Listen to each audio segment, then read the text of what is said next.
comment vous appelez. Il y avait une fois un jeune homme qui se prénommait Youssef.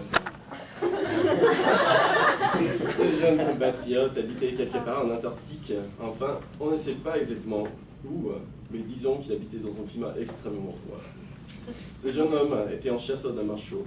Il chassait avec son arc et ses flèches sur la glace arctique.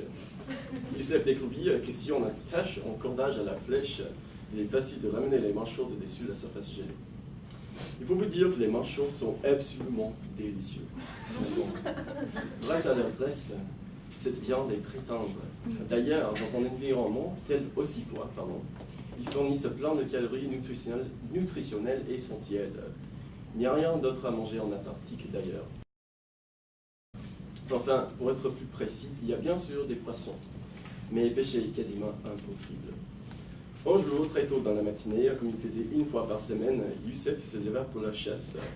Il quitta son igloo et il se dirigea vers la mer qui était complètement glacée afin de chercher un gros manchot pour sa mère. Il faisait beau ce jour-là. Le printemps arrivait, il y avait plein de soleil. C'était le genre de jour qui vous réchauffe le cœur après un hiver arctique bien long et froid. Youssef était toujours très prudent lorsqu'il faisait la chasse. Cependant, ce jour-là, il découvrit une cavité par laquelle des centaines de pingouins entraient et sortaient. Très enthousiaste par sa découverte, il s'approcha de cette cavité. Pourtant, il surestima l'épaisseur de la glace. Et durant son avance, la glace commença à faire un bruit étrange. Puis, tout à coup, quelque chose d'impensable se passa. Youssef tomba dans l'eau. On oublia de dire que dans ces environs, le jeune Youssef n'était pas le seul chasseur. Non. Sur la glace, il y avait aussi plein de requins qui ont toujours très faim. De la perspective d'un requin, Youssef n'est qu'un autre manchot à manger. Naturellement, lorsqu'il tomba dans l'eau, il capta l'attention des requins. Il commençait à entourer le pauvre petit Youssef. Pétrifié de peur, il accepta sa mort. Mais tout à coup, il vit un beau géant qui volait parmi les nuages. Ce géant était énorme, il devait mesurer 30 mètres. Le géant vit les requins qui approchaient de Youssef. Il savait que s'il n'intervenait pas, il connaîtrait sûrement les mâchoires de la mort. Comme la glace était transparente, le beau géant sortit des dynamites de son manteau, il les jeta vers les requins qui approchaient. Cette zone se transforma en un champ de bataille avec des explosions et des cratères partout à la surface. La bataille fut sanglante, avec les corps des requins éparpillés partout. Le géant savait que les requins dans les environs étaient morts. Cependant, d'autres viendraient. Il voudrait sûrement venger la mort de leurs amis. Il savait également qu'il devait sortir le petit Youssef de l'eau. Sinon, il mourrait de froid. Alors, une grosse touffe de poils qui venait juste au-dessus de ses lèvres descendit vers la cavité où se trouvait le petit chasseur. Youssef souffrait énormément de froid, puis sortir de l'eau par cette touffe de poils magnifique. Le gentil géant vola en transportant Youssef jusqu'à une grosse caverne cachée et il alluma un feu pour réchauffer son petit ami. Youssef, tout en frissonnant, le remercia et lui demanda son nom, d'où il venait, et enfin, qu'est-ce que c'était que cette merveilleuse touffe de poils au-dessus de ses lèvres. Mon petit ami, dit-il, je vais te le dire, mais n'aie pas peur. Je suis un fantôme, le fantôme de Friedrich Nietzsche. Cette merveilleuse touffe de poils juste au-dessus de mes lèvres et ma moustache. Youssef, qui n'était plus en danger, a passé un petit moment à regarder cette belle moustache sur le visage du géant.